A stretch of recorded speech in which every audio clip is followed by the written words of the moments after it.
Size 2. Ala, Diyos ko, di na kayo nag-lens ko kabuntis.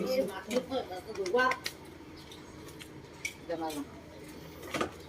Ayan, size Ang yan. daming kargang dumating ah. Anong size yan? Size 2? Ano, nagbibideo ka O na? yata tayo, tignan mo na. Oo. Wa, pa nga makatagderen. Siya, eh, dyan na makatagderen. Size 2. Sakit kaya yung ganito po. Oo nga. Mamaya. Eh, size na yan. 2. 4 na. Sinubscribe ka na niya. Ako ang nag-ano. Sa ugat na lang. Ilan na ba? Yung sa inyo kasi sabi ko, ayaw mo pa lang yan. Ano. Ayan po, yung truck, umaatras po. Nakakaya po sa warehouse. Magdi-discard ka sa